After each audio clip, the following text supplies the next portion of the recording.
I don't think Mbappe will ever win a Ballon d'Or. I think he's quite overrated, actually. Mbappe? Yeah, I think he is. Overrated? Yeah.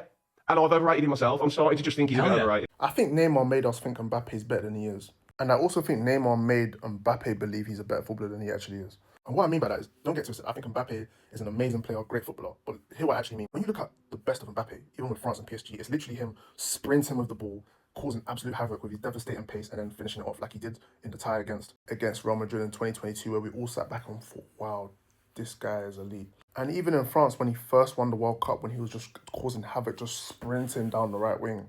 However, in recent years, it feels like Mbappe, is it just me, or does it feel like he's even lost a yard of pace?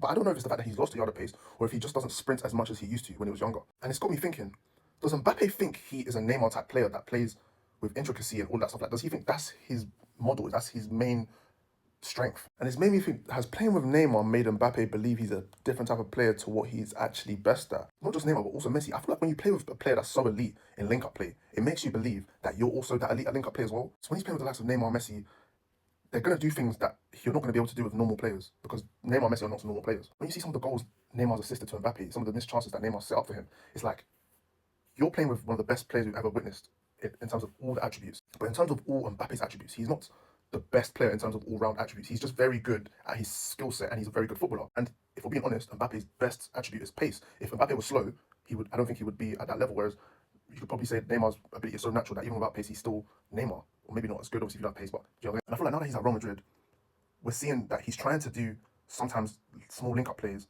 when really and truly, I just want Mbappe to go and absolutely kill people with his pace in transition and do crazy shit, but he's not doing that anymore. Like, I don't remember the last time I saw Mbappe pick up the ball from the halfway line and sprint at a team and just run. People can say it's because he's playing up front, but I don't know, like, I feel like he's trying to be like a magician type forward, like an Eden Hazard that wants to do link-up play, get into little tight areas, but I just don't think that's him. I feel like somehow playing with the best players of our generation has warped him into thinking he's a player that he's not. And I think that's what's affecting him. Now, I could be wrong, but that's my hot take. And I feel like if we want to see the best of Mbappe, he just needs to get back to the relentless running that he was so known for. And I also think he should play on the right, I'll be honest, until Real Madrid figure out what they're going to do. But I think if he just plays as an absolute bombing right winger, like how he did for France in that tournament, and how he was for Monaco at times, and they let Vinny do his thing on the left, and they just get an actual number 9, I think Real Madrid are top. That's it. I think that's business, I can't lie. Now, at the end of the day, I could be wrong, but I'm usually not. Why is that? Because AJ knows ball.